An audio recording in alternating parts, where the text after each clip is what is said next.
अपनी गज़ल के अंतिम शेर में कवि कह रहे हैं, निर्मल कोई भी हो, औरत हरिजन अथवा शीश महल, निर्बल पर ताकतवर ने हर युग में अत्याचार किया। एक शेर है लेकिन बहुत गहरी बात कवि ने, गज़लकार ने यहाँ कहने का प्रयास किया है। कवि कह रहे निर्बल कोई भी हो, निर्बल मतलब ताकतहीन कोई भी हो, चाहे फिर वो औरत हो, हरिजन हो या शीश महल।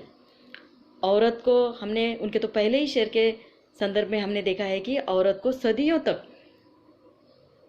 गुलाम बनाकर रखा गया, भोग्या के रूप में उसको देखा गया। सदियों तक, हजारों वर्षों तक नारी की यह स्थिति रही।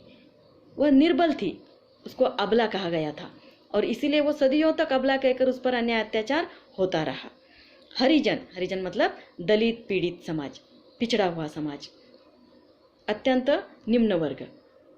हम देखते हैं ना, दलितों पर प्राचीन समय से, सदियों से, युगों युगों से उच्च वर्ग ने और सवर्ण वर्ग ने अन्याय अत्याचार ही किया हुआ है। कितनी सारी यातनाओं को सहना पड़ा, कितने सारी त्रासदी में हजारों वर्षों तक दलितों और पीड़ितों का उन्होंने जीवन गुजारा हुआ है। डॉक्टर अंबेडकर के कारण ही दलित पीड़ित समाज सवर्ण वर्ग के या उच्च वर्ग के समान जीवन यापन करने का अधिकारी बन गया था। नहीं तो हजारों वर्षों तक उनका जीवन भी अन्याय अत्याचार से ग्रस्त रहा, उन पर भी उच्च वर्ग निरंतर अत्याचार करता रहा। कभी यही करे, निर्बल, वो भी तो निर्बल ही थे, वो निर्धन थे, निर्बल थे, अशिक्षित थे, इसीलिए सदियों तक उच्च वर्ग का, सवर्ण वर्ग का अन्याय अत्याचार सहन करते रहे। अथवा शीश महल, शीश महल भी, शीश महल मतलब कांच के महल, कांच की खिड़कियां, कांच के बड़े बड़े मकान। जब भी शहरों में दंगा फसाद होता है, सांप्रदायिक दंगा फसाद हो, दो गुटों में मारपीट हो, जब भी पत्थर फेंके जाते हैं, उछाले जाते हैं, वह ज़्यादातर शीशों पर ही मारे जाते हैं, शीशों को ही तोड़ा जाता है। फिर चाहे वो बसों के हो, ट्रकों के हो, चाहे बड़ी बड़ी गाड़ियों के हो या फिर बड़े बड़े मकानों के, महलों के क्यों ना हो। इसीलिए गजलकार कह रहे हैं कि युगों युगों से इन तीनों को, निर्बलों को, ये तीनों भी निर्बल ही है ना, नारी को अबला कहा गया, दलित निर्बल रहे, शीशा भी निर्बल ही है। शीशा बहुत ज़्यादा कठोर नहीं होता, कमज़ोर होता है, नाजुक होता है, तो इसीलिए शीशे को ही पहले लक्ष्य बनाया जाता है। दंगे फसादों में शीशों पर ही तो पत्थर फेंके जाते हैं, उन्हें ही तोड़ा फोड़ा जाता है। इसीलिए कवि, अपने गजलकार ये बात कह रहे हैं, निर्बल पर ताकतवर ने हर युग में अत्याचार किया।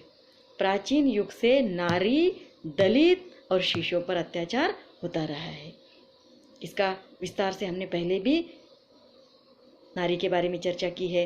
दलितों का इतिहास तो सभी को पता है। दलितों को अभी अभी 50-60 वर्ष, 70 वर्ष हुए हैं, भारत स्वतंत्रता के बाद ही दलितों के जीवन में थोड़ा सुधार हुआ है। लेकिन फिर आधुनिक युग में आने के बाद भी हम देखते हैं दलितों के जीवन में इतना सुधार होने के बाद, हम 21वीं सदी में आने के बाद भी आज हमारे समाज में जातिवाद काफ़ी ज़ोरों पर है।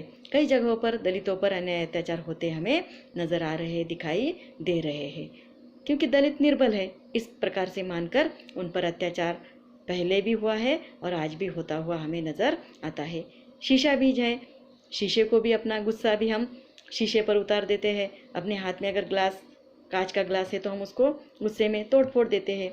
इस प्रकार से कवि कह रहे हैं कि हर युग में निर्बल पर ही ताकतवरों ने अन्याय अत्याचार किया है। हमने दूसरे शेर में देखा था ना, राजा महाराजा ने जनता पर अन्याय अत्याचार किया है। आज के भ्रष्ट नेता भी जनता पर अन्याय अत्याचार करते हैं, क्योंकि वो जानते हैं जनता निर्बल है, जनता हमारे हाथों की कठपुतली है, इसीलिए निर्बल हमारा कुछ भी बाल बाका नहीं कर सकते, हमारे विरुद्ध खड़े नहीं हो सकते। नारी, दलित और शीशा किसी ताकतवर का मुकाबला नहीं कर सकते थे, ऐसी धारणा सभी की, ताकतवरों की बनी हुई है। इसीलिए यह निरंतर इन पर अन्याय अत्याचार करते रहे हैं। यह कवि इसमें से बड़ी गंभीर बात करने का प्रयास उन्होंने किया है और इसीलिए जहीर जी की ये जो गज़ल है यह काफ़ी महत्वपूर्ण है।